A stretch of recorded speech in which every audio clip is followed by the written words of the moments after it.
Hey, what's going on, everybody? Welcome back to After Prison Show, and it's Christmas Day as I film this. I can't even begin to put into words what this holiday season has been like for my wife and I, the recent birth of our son, bringing this miracle child into the world. That is going to be the gift that keeps on giving right there, literally. And I mean that in such an awesome way. Every day is just a new moment, and just, man, this fatherhood thing, it's a hat that I am enjoying learning all about. Something that I never figured that I would ever become in my life, and something that I feared quite a bit in my life. But, now that I am a father, my goodness, do I love this newfound role that's been bestowed upon me. Maybe it's because of the fact that I've just recently became a father that this story I'm getting ready to share with you in a new segment that I'm going to begin doing here on After Prison Show, amongst so many other things that I've already began to mention in previous videos. But this new thing, I'm definitely going to get into the true crime genre. It's been mentioned to me in the past. We did the prison news stories in the past, which somewhat were kind of like true crime, but certainly is something that I found quite a bit of interest in, and so begins that here today. Today I'm going to share with you a story that's just taking place in my local area, and this is true crime all day long. This is a story that is absolutely sickening. This is a story that's going to pose a lot of questions. A lot of questions are still going to remain even after I share this with you, but something that I'm certainly going to keep tabs on and share any updates with you that I come across, because there'll certainly be updates as this situation progresses. This true crime story is also going to pose some other questions, like, should there be some sympathy, some understanding? This story is completely engulfed in addiction. But can you use addiction as the excuse for what took place in this particular true crime story? I personally have often tried to believe that addiction brings out the worst in people, and you can end up really not liking a person because of addiction. And the sober version of that person is just so much better. And, in some cases, this one's probably going to be a good example of that. There are no second chances. There's not going to be a sober version or a redemption in this. I don't truly believe. Maybe there will be. And as we get into this, you comment and let me know what you think. Will this person get a second chance? I don't know, Joe. You haven't even began to share the story. Hey, let's go ahead and get into this.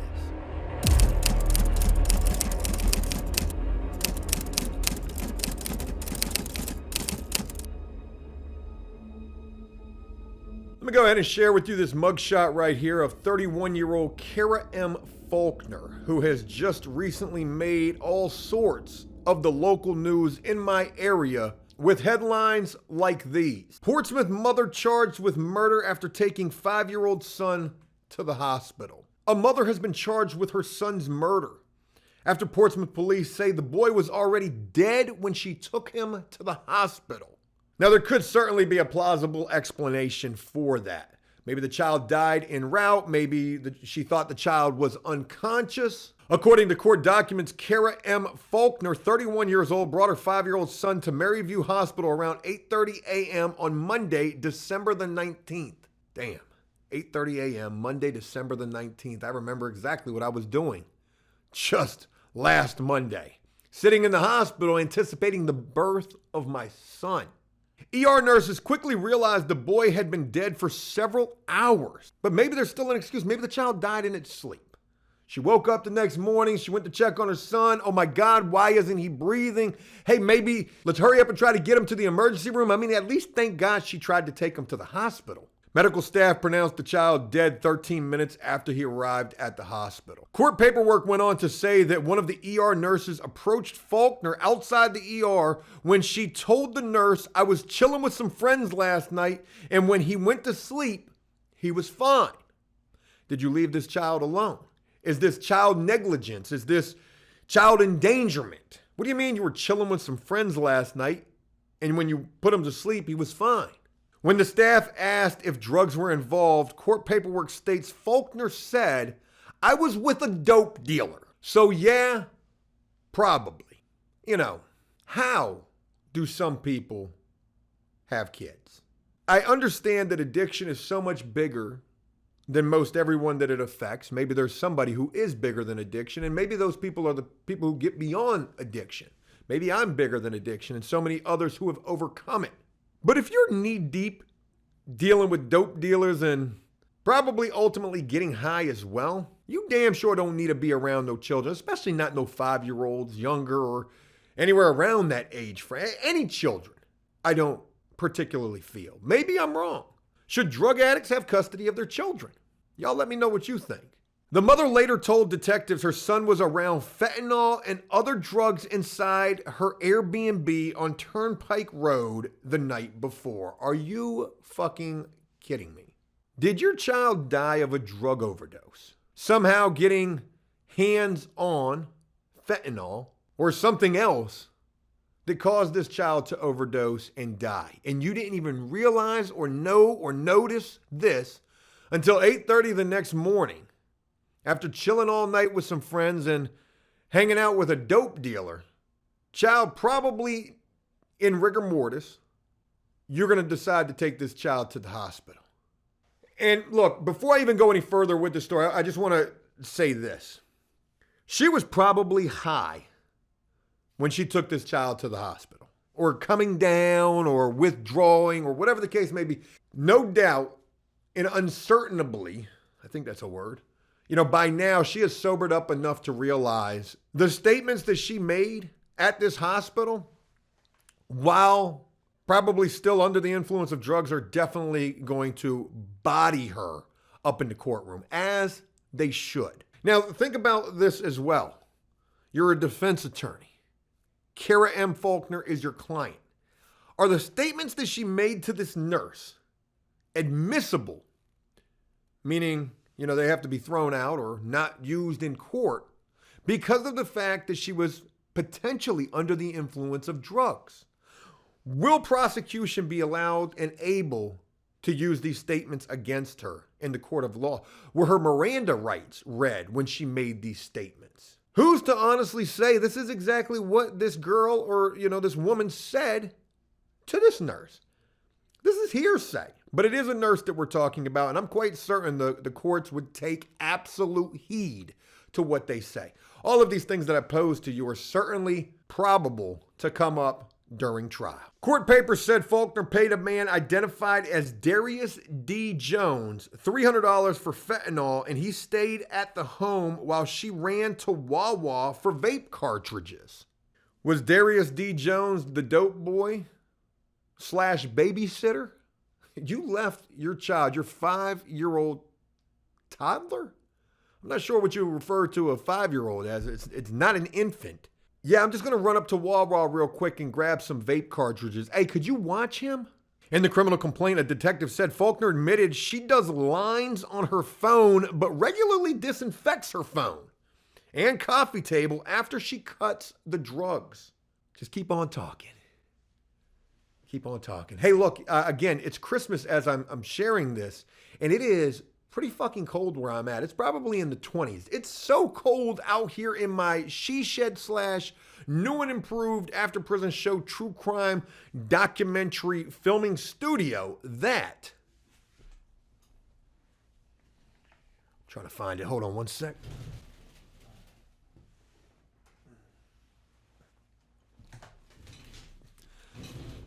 This is my cup of water from the other day out here filming, and folks, it's frozen. Frozen solid. I mentioned how cold it is out here right now because I think about Kara sitting in jail, Portsmouth City Jail, or maybe the regional, or maybe they've even transferred her to Western Tidewater Regional for her own safety in some sort of a protective custody PC cell. But I hope no matter where she is, I hope it's pretty cold. Oh, Joe, that's horrible to wish on somebody. Is it though? Let's go back to what I had mentioned initially about addiction. She wasn't in the right frame of mind. She didn't mean for her child to die. She just made some piss poor choices, ultimately affected and caused because of addiction. Should she be held responsible for what happened to her 5-year-old? I mean, she didn't kill him. but she certainly didn't protect him from losing his life. And she certainly put him in a life or death situation. It's sickening to think about how this child lost their life. What if it wasn't an overdose? What if this was like some sort of shaken baby thing? You know, I didn't realize how serious that is. Shaken baby, and I think it's shaken baby syndrome. Or, you know, when we left the hospital with our son, you know, the nurses, part of what it seems this particular hospital did, and I'm not sure if every hospital does this, but not only, you know, checking to make sure that my wife is okay after the C-section, not only making sure that my son is transgressing well after birth, but, you know, they leave you with your child. The child's in your custody from the moment they're born on. I mean, they might take the child to do some tests, but it certainly seems like they're also keeping tabs on you to see if you're fit enough to be a parent. And I could be wrong about that. That's just what it seemed like to me. How did Kara pass that test? Was Kara always an addict? They asked my wife in the hospital, did you smoke or drink while you were pregnant? Of course not. Any drugs? Are you kidding me? But see, you got to imagine, and I know, that there's people who answer yes to that question. There's people who smoke weed throughout their pregnancy, drink, smoke cigarettes, do drugs. There's children who are born, babies who are born addicted to drugs. You know, if I felt any certain type of a way toward addicts, which I've had some pretty strong opinions about addicts in the past, and I have tried to soften that outlook and understand that drugs are bigger than most everyone. You know, if I've had any sort of negative, disrespectful even view toward addicts, oh my God, the way that I feel about this young woman, Kara, is all of that in the above. But I'm sure there's going to be a lot of people who disagree. Like, how much time do you think this girl deserves? Oh yeah, and real quick, talking about the shaken baby thing, like when you're in the hospital and it seems like they're trying to see if you're fit enough to be a parent, one of the questions they asked us, or one of the things they talked to us about before we left the hospital, was shaken baby syndrome. Shaken baby syndrome, you've heard of it? It is a thing. This is what they're saying to us. Look, if you find yourself in a situation when you're feeling like you could potentially shake this baby, you need to put him down and go into another room for 10 minutes. If you're ever in a situation when you feel like you're about to shake a baby, you need to go step in front of traffic. And that's horrible. Oh my God, Joe, what? I'm not just talking about like on no feeder street. I'm talking about like 65 plus traffic. You need to get obliterated by like a bus, a Greyhound. Joe, my God, it's Christmas. Yeah, sorry. This is kind of a tough it's cold out here. Sort of a tough story to digest. How much time y'all think this girl should get? 5 years, 10 years, 20 years life? Anything in between that? Probation? A drug court? Faulkner was charged with contributing to the delinquency of a minor, child neglect, child cruelty, possession of a Scheduled 1 or 2 controlled substance, as well as second-degree murder and concealing/moving a corpse. You know, will there be a plea agreement involved in this? Hey, look, we're going to drop all of these charges. You're going to plead guilty to second-degree murder, and she'll probably not even get second-degree murder. She's probably going to get manslaughter or something like that. Plead guilty to manslaughter and get 10, 15 years. Is what I kind of feel like she's going to get. If she gets more than that, she deserves more than that. She doesn't deserve less than that. What about the 5-year-old who don't never get another chance because his dumbass mother couldn't get it together enough to give the kid to her parents and say, hey, look, I'm a dope fiend. I'm out here chilling with the dope man, paying him $300 not to watch my son. You know, we're talking about Christmas, December the 19th. Did you even have a Christmas tree? Gifts for your child? Probably not. I'm making assumptions here, but you're spending $300 on dope. That's a mean habit right there. Leaving your child in, you know, the custody and protection of some drug dealer or maybe even drug addicts. I wonder if part of her plea agreement will be to snitch. Hey, tell us everything you know about D. We'll give you a lesser sentence. And you know, the whole tone of her answers when the nurse asked, have you done any drugs, or were there any drugs involved? Well, yeah, I was chilling with a dope boy last night, so probably. I hope all of that is brought up in court, but again, there's certainly a possibility that it won't be. Faulkner was arraigned on Tuesday, December the 20th. As she was going to court, my child was being brought into the world. She's behind bars at Portsmouth City Jail. That's literally 3 blocks away from where I'm at right now filming this video. Her next court hearing is Thursday at 10 a.m. in Juvenile Domestic Relations Court. According to court officials, she has some prior drug charges that were dismissed after she did some court-ordered supervised probation in 2016. 2016 till 2022, 6 years. Her child's 5 years old. If she was dealing with drug charges back in 2016, a year before her son was probably born, there's no doubt in my mind this chick was probably getting high, or there's a good possibility at least, while she was pregnant. Should there be other people held culpable in this situation? Family, relatives, anybody who could have seen clear as day, even Ray Charles could see that Kara M. Faulkner weren't fit to be no mother. In 2016, she was found guilty of 2 counts of petty larceny. And that's it. Such a sad and unfortunate situation. And certainly a story that is not uncommon. You hear about these type of things. Who deserves the most time in this? And how did the child actually die? Was it a drug overdose, shaken baby? Did the child drown? God only knows. And also, should Kara get a second chance? Regardless if she ever did or not, how do you live with yourself knowing that because of yourself, your child is dead? I don't know that that's something that anyone could come back from. But like most everything else in this, aside from what I read from this story, these are just my opinions. And I'd love to hear yours. I'm going to follow this story and see just what happens with Kara, how much time she gets, what else comes out in relation to this incident, and I'll share that with you.